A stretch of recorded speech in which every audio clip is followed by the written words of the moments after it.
Hi, my name's Shannon Saile. I played for the University of Oklahoma. I am a right-handed pitcher, and I was on the 2021 National Championship team. And today I'm going to be talking about my best pitch, which is my rise ball. I'm going to be talking about the mindset and the mechanics and the secret sauce. So this particular rise ball was shot when we were playing the University of Washington to get a berth to the World Series. This is the first at bat of the game. We led off with a strikeout, which is always great. So I was facing Sis Bates, who is a very good hitter for the University of Washington. She has been an All-American. She is a very smart hitter. So in this particular at bat, I knew I had to work at different levels. I throw my rise ball at 3 different levels, and this is obviously the top tier rise ball that you will get.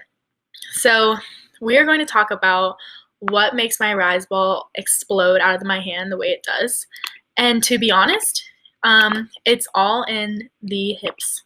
I know whenever my pitches aren't working and they're going all over the place, I know where to look and I know it's my hips. So I freezed it at the frame of where I'm about to release the ball.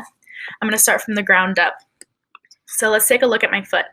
My foot is at a 45-degree angle, and my back foot is going towards that foot. I always like to say toe to heel for your drag. That's something simple you can think of as toe to heel and knee to knee. So this knee is traveling knee to knee, and it's also traveling towards the catcher. You want your drag to go towards the catcher and not up and away.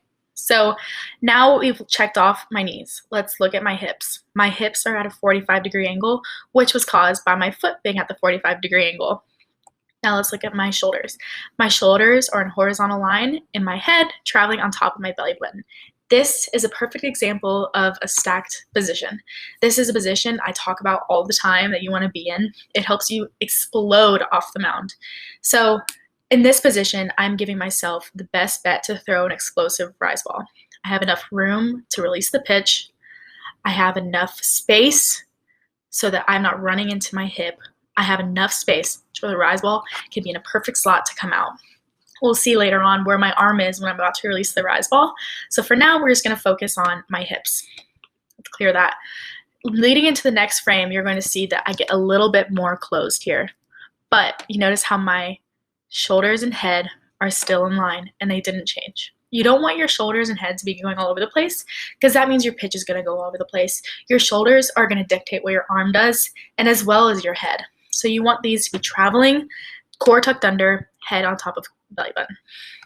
And then my knee moved just a little bit more, but still traveling towards the catcher. So right here, I release the ball about down here above my knee, but I follow the pitch after I release it so that it will eventually explode out of my hand. You're not really going to release it at your hip, but you're going to start the release process. So then I follow my pitch while still staying stacked. A lot of pitchers think after you release the ball, the pitch is over. You want to still stay going forward as much as you can, all of your force going towards the catcher, and still staying stacked. You don't want to just come out because you're done with the pitch. You still want to stay in your core. So now we're going to speed it back up and go to a different location. Just going to clear that. So see it again. My hips are delivering the pitch. Okay, I really like this view because it really shows how my hips are driving towards the catcher the entire time, and this isn't doing much. So let's go frame by frame, and now watch my hips. My hips still aren't going open until I have to, until your arms are dictating that you have to get open with your hips.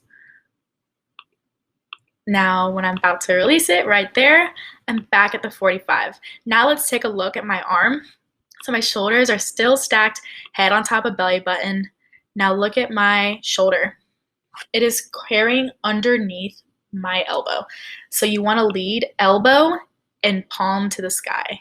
My palm is leading palm to the sky rather than leading ball to the catcher.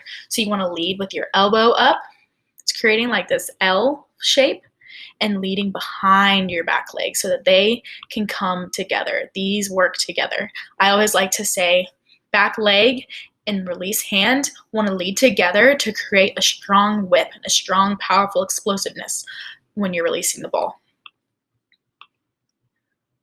So here I'm releasing the ball just a little bit at my front leg. And then following it, I still am following the whip. Never stop your whip. Keep following your pitch after you've already thrown it.